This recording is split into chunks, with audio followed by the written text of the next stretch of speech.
Dnes je 23. marca. Mal som veľmi ťažký deň. Ideme sa porozprávať o tom, ako dopadol môj víkend, áno?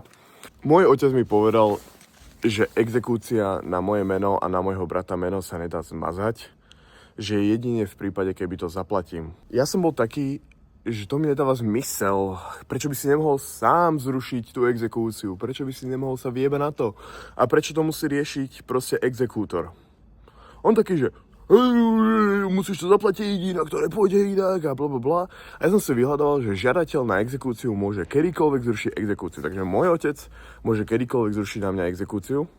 A môj plán je taký, že mal mi poslať tento mesiac 10. marca, mal mi poslať cez 550 €, poslal mi 270. Každý mesiac mi má poslať 275, vždycky mi pošle menej, čo ma úprimne veľmi hnevá. A rozhodol som sa, že pokiaľ mi nepošle budúci mesiac normálne plnú sumu, tak ja ho pekne pošlem tiež na exekúciu, lebo môžem to kedykoľvek zrušiť, on to môže kedykoľvek zrušiť. Rozhodol som sa, že proste jednoducho, pokiaľ mi nepôjdu peniaze, tak to zruším. A prečo sa mám ja na piču tento tu deň, hej? V nedeľu ja som jednoducho nespal, hral som LOLko Mayhem Arami, bolo to celkom sranda. A nechcel sa mi proste spať na intraku, lebo spať v intraku ma nebaví, je to nuda. Došiel som ráno, úplne zničený, píšem profesorovi deň dopredu, že som úplne v piči, že nedojdem, že budem meškať. Sme mali nejakú ďalšiu hodinu, na to som nebol vôbec pripravený, tam sa na mňa spolužiaci nahnevali, že som to nemal pripravené. To bolo celkom deprimujúce, nebudem klamať. A potom sme mali písomku z angličtiny, ktorú som urobil do 20 minút a šiel som sa rýchlo vysrať. S tým bol problém následujúci. Ja som mal konečne notebook, ale nemal som ho nabitý. A v škole sú takí, že pokiaľ si to nerobíš na notebooku, ale robíš to na telefóne, tak automaticky podvádzaš. A ja som prosil profesorku, pani profesorka, ale ja nemám nabitý notebook, čo mám robiť? Kamarát mi požiča nabíjačku, nefunguje nabíjačka. Prosím mu tam proste, že môžem sa napísať na ten telefón. Ona taká, že nie, nemôžeš, ty kokot skurvený. No jednoducho, som tento tu deň veľmi zničený, som veľmi unavený, som veľmi zaťažený. Nie je to kvôli tomu, že jednoducho je toho na mňa veľa, proste som lenivé prasa a nechcem nič robiť. A dneska šok bol taký, že som si jednoducho potreboval oddychnúť.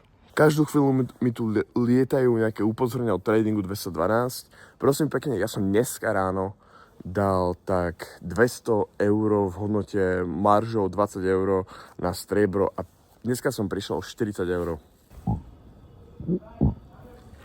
Ja som ho približne vtedy kúpil pri 69 a začalo z ničoho nič extrémne klesať, to mi dneska zničilo veľmi náladou. Potom som zvyšné peniaze dal do ropy, ropa extrémne padla a striebro medzi tým začalo extrémne rásť. Takže pointa k tomu, čo som chcel povedať, je to, že napriek tomu, že sledujem teraz tieto situácie, čo sa týka ropy a tak, nedá sa to odhadnúť, lebo ja som investoval do ropy s tým, že Trump plánuje útočiť na iránske power plants a nakoniec sa to nestalo. Proste povedal, že teraz je veľmi situácia nestabilná, tak sme sa rozhodli, že nebudeme nič robiť. Nakoniec nič nerobil, žiadne útoky na Irán, žiadne na power planty. Zistuje, že tá jeho skurvená vojna je proste neužitočná, nikomu nepomáha, nemá zmysel, jednoducho je to na piču. Segment pre ženy. Viem, že som v minulom vlogu povedal, že ženy by nemali mať právo voliť a že sa toho veľmi často zastávam. Chcel by som sa k tomu teraz vyjadriť, prečo si myslím, že ženy by buď mali možnosť voliť, alebo by nemali možnosť voliť. Ja si myslím, že ženy sú takisto inteligentné, ak nie inteligentnejšie ako muži, lebo my sme veľmi hlúpi, my sme hlavne... A neviem, úprimne, môj názor na to predošlé video bolo také, iba určití ľudia mali možnosť voliť.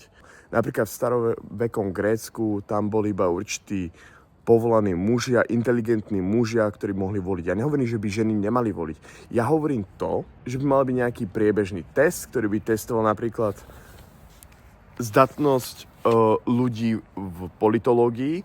Budú tam nejaké jasné otázky, že ako funguje politika, ako funguje toto tu, čo by sa stalo, keby sa stalo toto tu. A jednoducho človek by mal mať aspoň základné chápanie, že čo by sa malo stať, keď určitá strana presadí to, čo chcú, aby presadili. Lebo mne príde, že ľudia volia jednoducho na základe emócií, že je to jednoducho zmanipulovateľné strašne ľahko. Môžeme si na rovinu povedať, že veľa ľudí nesleduje politiku, akože takmer vôbec. Ja som jeden z mála, ktorý začal len nedávno sledovať politiku a je z toho znechutený. A ja neviem, malo by byť nejaké kritérium, nejaké špecifika, že môžete jedine voliť, pokiaľ sa v tom vyznáte, aj keď mi to príde dosť retardované, lebo ako by ste také niečo presadili. To nedáva zmysel. Teraz sa presadzujú také hlúposti, že má byť vo vláde iba strana, ktorá má nad dvojciferné čísla, výsledky, takže by sa tam dostali možno 2-3 vlády, čo mi príde absurdné. Chcel som vám dať iba vedieť o tom, že som prišiel o všetky peniaze na základe investícií.